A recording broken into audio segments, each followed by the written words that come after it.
Hinihinalang mula sa ni-raid na pogo sa Bamban, Tarlac ang mga naaresto dahil sa umano'y human trafficking at online scamming sa isang village sa Parañaque. Nababahala naman ang ilang residente roon dahil sa mga kakaiba raw na aktibidad sa lugar nila. Balitang hatid ni Mav Gonzalez.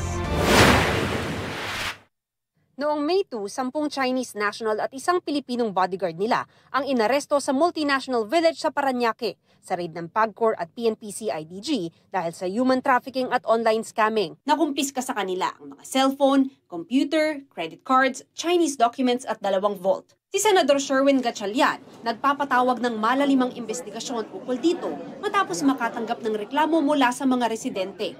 Ayon sa PAGCOR, pinaniniwalaang ang mga naaresto sa multinational ay nakatakas sa naunang raid sa Bamban, Tarlac, bagay na sinang-ayunan ni Gatchalian. Itong mga sindikato na ito, umiikot lang sila.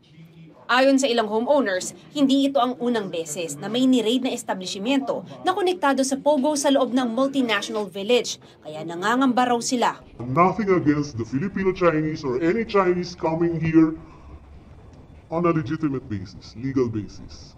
It's just that we're alarmed now that there are so many illegal activities that were, raided in Multi. Nakita rin daw nila na may malalaking estruktura na itinatayo na lampas sa 3-story regulation sa village nila. Okay, when we saw Bamban, the structures are so similar. The process of applying for, stickers and IDs and also the construction.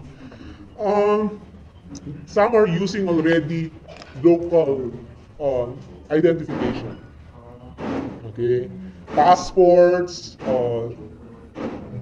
birth certificate, driver's license, postal IDs, and all these things. Oh no, not at all.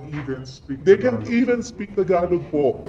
Ang isa pang homeowner, personal daw nakita ang isang babaeng tumalon mula sa isang mataas na apartment na puro Chinese ang tenant. One young teenager, a girl, who jumped from 3rd floor going down na parang tumatakas.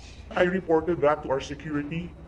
They went to that house, and then after that, I don't know what happened. She was limping, going away, pero hinabol siya ng mga Chinese and security people. Meron din daw mga establishmento na tanging mga dayuhan lamang ang pinapayagang pumasok. Mav Gonzalez, nagbabalita para sa GMA Integrated News. Kapuso, para sa mga maiinit na balita, mag-subscribe sa GMA Integrated News sa YouTube. Sa mga kapuso naman abroad, subaybayan nyo kami sa GMA Pinoy TV at sa www.gmanews.tv.